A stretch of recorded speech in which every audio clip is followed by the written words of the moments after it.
দেশি পিস্তল এবং 4 রাউন্ড কার্তুজ উদ্ধার হলো শিলিগুড়ি লাগোয়া ফুলবাড়িতে। আজ ফুলবাড়ি 2 নম্বর গ্রাম পঞ্চায়েতের পূর্ব আমাইদিঘি এলাকা থেকে কার্তুজ এবং পিস্তল উদ্ধার করা হয়। জানা গেছে আজ দুপুরে স্থানীয় এক মহিলা রাস্তা দিয়ে যাচ্ছিলেন। সেই সময় একটি ব্যাগের মধ্যে লোহার কিছু জিনিস দেখতে পান তিনি। ব্যাগ খুলতেই চক্ষু চরক গাছ হয়ে যায় মহিলার। সেই ব্যাগ থেকে উদ্ধার হয়েছে একটি দেশি পিস্তল সহ চারটে কার্তুজ। মহিলার চিৎকারে এলাকার বাসিন্দারা ছুটে আসেন। এরপর খবর দেওয়া হয় শিলিগুড়ি এনজিবি থানা পুলিশকে। পুলিশ পৌঁছে আগ্নেয়াস্ত্র সহ কার্তুজগুলিকে উদ্ধার করে নিয়ে যায়। গোটা ঘটনার তদন্ত শুরু করেছে পুলিশ। যেখানে এটা পাওয়া গেল এখান থেকে 200 মিটার ডিস্টেন্সও না আমার বাড়ি।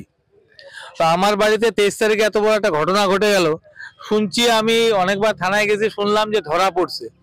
কে ধরা পড়লো কে না না আমি মাল রিকভারি পেলাম না, আজ অব্দি পুলিশের কাছে জানতে পারলাম যে আপনার কাছে ওইজন এই মানে একজন বা দুইজন বা চারজনকে ধরছি, কোনো কিছুই জানতে পারলাম না আজ অব্দি।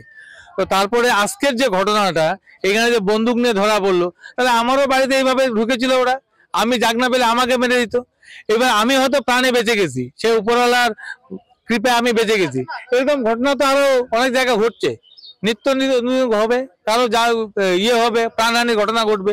এইসব নিয়ে বাড়িতে ঢোকা, এই ক্যানেলের মধ্যে এগুলা পাওয়া, এটা একটা আতঙ্কজনক ঘটনা। জানি না পুলিশ কতখানি তদন্ত করছে, কিভাবে দেখছে ব্যাপারটাকে। আমি আমি এটাই চাবো যে এখানে নিঃস্বার্থে আপামর জনসাধারণকে আন্দোলনে নামতে হবে এবং পুলিশকে পিকেটিং করতে হবে, পুলিশকে এখানে টহল দিতে হবে রাত্রেবেলা।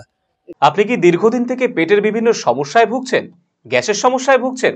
তাহলে আপনার জন্য সুখবর।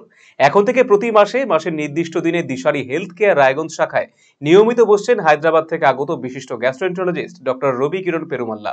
ডাক্তার রবি কিরণ পেরুমাল্লাকে দেখাতে আজই যোগাযোগ করুন দিশারি হেলথ কেয়ার উকিলপাড়া রায়গঞ্জ শাখায়। যোগাযোগ করুন 7477785509, 7477785512 এই নম্বরে।